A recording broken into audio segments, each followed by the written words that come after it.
things that need to be accomplished, but it doesn't look like there was any sort of further anything. I actually met Mr. Mo on a dating website. He didn't look at my age because he was trying to stay somewhere closer to his age range. I'm about 9 years younger than Mr. Mo, and he thought I was naturally a redhead. So I was younger and blonde, both things he's forgiven me for. Which, would you would think was odd, but he's like, "You're naturally a blonde? That can we go back to red?" All right, you guys. So breakdown for day 6, and I think I'm just going to call this is the defense working for the state, or what the F defense? So we started day 6 with the medical examiner still on the stand for direct, so still with the state. And there was a lot of pictures and kind of going over of some of the carpet pieces.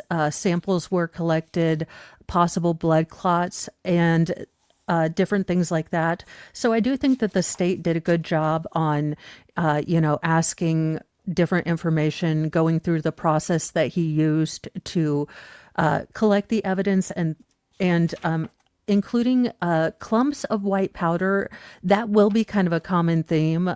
It seems like the rug was treated with a white powder of some sort.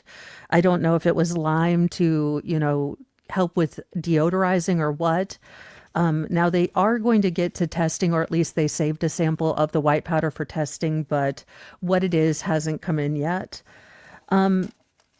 So basically, that was what the state did, kind of perfunctory, getting the evidence in and talking a little bit about what a medical examiner might do. The defense basically spent 100 billion years going over any possible reason that one might die. From, autoerotic asphyxiation to a vagal tachycardia sort of thing to, being smothered to sudden cardiac issue during sex. I mean, just about, the entire thing. Then we did have a little bit of an interview, which I will be breaking out into a separate video. I was able to get an actual lawful lawyer to Dave Helm from MLS Making Law Simple. And he kind of, as an official lawyer and not just a fake one on TV, kind of walked us through a bit about what is different trying a murder case without a body. And I thought that was pretty interesting. So I will be breaking that out into a separate video for you guys to look. But basically, we spent an hour and a half talking about possible ways that one might die. And oh my goodness, if only, Brian had called someone who had like the service and went to school for a bunch of years to see if his wife had, sudden unexpected death. So that was a torturous, couple of hours. We then had our next witness, Teresa Marchese. She worked with Anna at Tishman Speyer. She was in HR, although there was a corpo speak sort of different title, and you can tell that it annoyed the ever-living ish out of her that the defense kept calling her HR. But it is through her that we kind of understand what happened around DC when Brian finally called to claim that Anna had gone missing. So Teresa went to Anna's house after she talked to Brian and did look kind of cursory look. She did go into the garage, but wasn't able to get into the door. She then was able to kind of conference call Brian in with Hugh Dunleavy. Now, Hugh Dunleavy was the head of security for Tishman Speyer and also had experience as a former Secret Service agent. Now, Brian talked to Teresa multiple times through text and cell phone. And this witness, it's been several years. I mean, this is 2001 that they're talking about. So she wasn't quite clear. Or, I'm sorry, this was 2000 and 2023. So she wasn't quite clear, which in the timeline that Brian might have said certain things, so which exact conversation. But she was very clear that Hugh Delaney had to tell Brian to make a police report that basically he admitted to both Teresa and Hugh Delaney that she had been missing since the first, and he had yet to call the police to report her missing on the third or fourth. Now, so basically, that's kind of what they did. The defense went on to talk about Anna possibly getting into trouble or having complaints at her job. He went into one of the buildings her company managed, had Legionnaire issues and an FBI sort of some of their attendants or some of their residents had a raid by the FBI. So there did look like there were some issues with the buildings that Anna was managing for Tishman Speyer, but not problems of Anna's making. But the defense did try to imply that Anna had gotten multiple complaints from this building to the point that it might have actually interfered with her getting any sort of bonus compensation. Now, in redirect, we learned that she did actually qualify for a bonus, so it wasn't as if any of the issues that the defense brought in actually held any water. And again, the defense today has been like, hey, let's focus on, random is basically what happened. Now, we did have a witness come back, David Gould. He was the criminologist, and he actually came back to correct a bit of the record. He had accidentally said the wrong crime lab for all of the evidence that he dropped off. It was actually another crime lab because they needed more access to drying spaces. We then got into Hugh Dunleavy, and he was the security at Tishman Speyer. You could definitely tell that he had a former law enforcement, background. Now, this is where he made a point to notice it, but also Teresa noticed it, that the only time that Brian seemed to be noticeably emotional on any of the calls was only for about 20 to 30 seconds when he learned that Hugh Dunleavy was a former police officer. But it wasn't uncontrollable to the point that he couldn't get himself to calm down. Hugh Dunleavy made a note that it was very quick. He was able to quickly sort of regulate himself back into a very calm and cordial sort of demeanor. So very, very interesting. Then we went to Patricia Patterson, and we start following Brian around on his red rum procurement trips. So she was a manager at Walgreens, and we were able to see a video of Brian buying peroxide or something. No, it was Band-Aids and Neosporin at the Walgreens. So it looks like he hurt his murder mittens just a scotch, as you do when you are, knifing people up. So that's neither here nor there, I guess. We then went to Joseph Caesar, and he was the manager for a liquor store. Now, liquor stores are not open for business on the New Year's Day. So we were able to see footage of Brian walking around back, or at least we didn't get the view of him walking around to the back of the dumpster, but we were able to see his criminal parking style and then him walking towards the back of the building, presumably to get rid of some trash that evening when the store was empty. We then go to Cade Reed, who was the Lowe's asset protection manager. And basically, he is there to give us footage for two different Lowe's trips. The first one is to Danvers Lowe's on January the 1st. And he bought $500 worth of murder, kit belia, basically. at 6:05:45 p.m. on January the 1st. So we did get the receipt. Now it flashed up too quickly for me to get all of it, but mops, hacksaw, bleach, the tarps or painting things. I believe there was the Tyvek suit, and other things.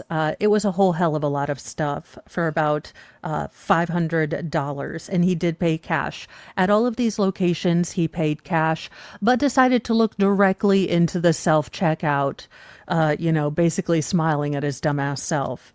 Now, there's another trip, and that is from the Wayman's Lowe's. And this is the trip where he gives himself the checkout in the self checkout. He's like, damn, I look good. I shit you not. It actually happened, you guys.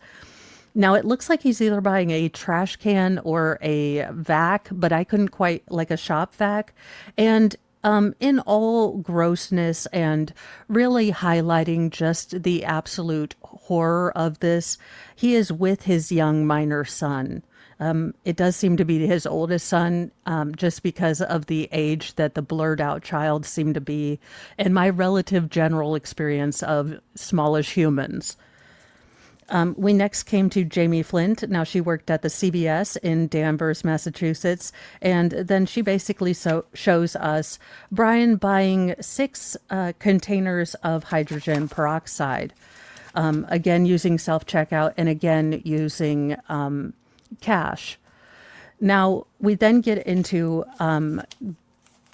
Gregory, or I'm sorry, now they were calling Gregory, I believe Denise is what I heard, but then the footage jumped to mid-direct of Matthew Sheehan, and he is a criminologist who basically, I'll just summarize, most of the evidence that had any visible red or brown staining, he was the one that would do the presumptive tests in the lab if he wasn't the one that collected it. He also went to the home that Brian and Anna lived in and collected various swabs, photos, and samples from the basement, I believe the basement, and several other places in the house. Again, it's kind of hard to keep up with everywhere that he went because we did kind of lose a bit of the footage. But I will go back tonight and see if there's any streams that have that footage and we can add it to tomorrow. And basically where we ended today was Old Man River asking dumb questions. The basic object or name of the game for the defense today has been pay no attention to the mountains of evidence in front of your eyeballs. Look over here. Look over here. That's been all of today. And I do worry that the defense is going to so thoroughly piss off the jury that there's going to come a point in this where one or more of the jurors cannot raise their hand to keep an open mind in all honesty because they cannot see how, because the defense is farcical. The defense is laugh out loud. I was nearly laughing hysterically at the end of this with him focusing on Brian's bedroom and asking why we didn't test his blanket of horrors. So I don't know what the defense is planning on achieving, but I do know personally if I were a juror at this point, I would find it not only disrespectful to myself, but disrespectful to the woman that Brian supposedly loved with all of his heart, mind, and soul, that this is the defense that they're putting on. But I may be just a little scotch hangry and irritated with stupidity, so maybe I will have a better attitude in the morning, but at this point, this is downright disrespectful to the jury. I mean, this is farcical in my opinion.